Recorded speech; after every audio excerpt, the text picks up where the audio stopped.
Bismillahirrahmanirrahim. Assalamualaikum warahmatullahi wabarakatuh. Pertanyaan dari Naufadin Saleh. Bagaimana Islam memandang ilmu filsafat dan apa hukum mempelajari ilmu filsafat? Filsafat adalah satu ilmu yang sangat luas topik-topik kajiannya, sehingga para ilmuwan menyebut dengan mother of science, ya, ibu atau induk dari seluruh ilmu pengetahuan. Sehingga ilmu filsafat ini harus kita rincikan secara spesifik. Ilmu-ilmu ini ada yang bersifat positif dan juga ada yang bersifat negatif. Sejarah masuknya ilmu filsafat di dalam Islam bermula di masa Daulah Abbasiyah. Sejak masa Al-Khalifah Abu Ja'far Al-Mansur, beliau punya semangat di dalam ilmu pengetahuan. Kemudian dibuatlah satu institusi pendidikan bernama Baitul Hikmah. Setelah itu Harun Ar-Rasyid dan putranya Abdullah Al-Ma'mun. Abdullah Al-Ma'mun ini sangat tertarik dengan kajian-kajian ilmu filsafat karena mendapatkan mimpi bertemu dengan Aristoteles. Aristoteles menyatakan bahwa akal dan agama tidak akan saling bertabrakan, tidak akan saling kontradiktif. Sehingga dia termotivasi untuk menerjemahkan buku-buku filsafat yang berasal dari Yunani, berasal dari India, berasal dari Mesir ke dalam bahasa Arab untuk dikaji.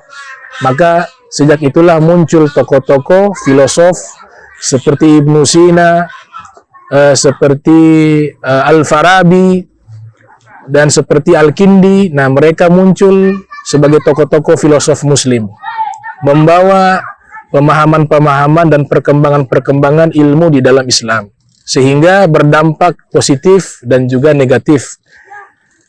Kemudian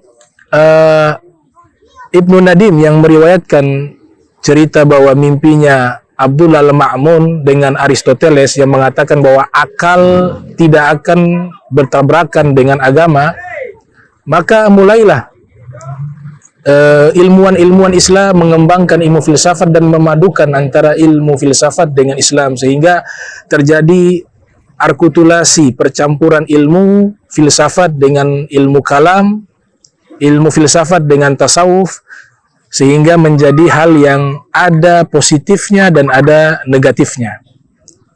Al-Imam Al-Ghazali, salah satu pakar analisis dan studi kritis mengenai filsafat, sehingga beliau menulis kitab Tahafatul Falasafah dan Maqasidul Falasafah, di mana mengkritisi pemikiran-pemikiran filosof muslim seperti Ibnu Sina dan Al-Farabi yang menyimpang menurut Imam Ghazali, namun tidak semuanya itu keliru. Ada hal-hal yang diluruskan, adapun hal-hal yang tetap dipertahankan karena memiliki nilai-nilai kebaikan.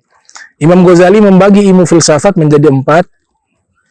Yang pertama, Al-Handasa, tentang arsitektur, Al-Hisab, matematika dan tib, maka ini dibolehkan. Ini adalah dilahirkan dari rahim ilmu filsafat.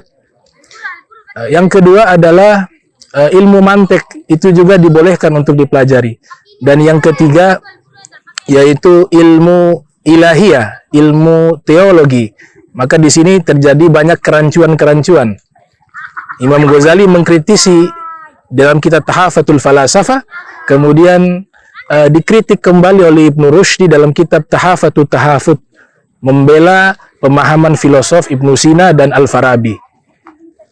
Dan yang keempat adalah tentang at-tabi'iyah, yaitu tentang alam semesta.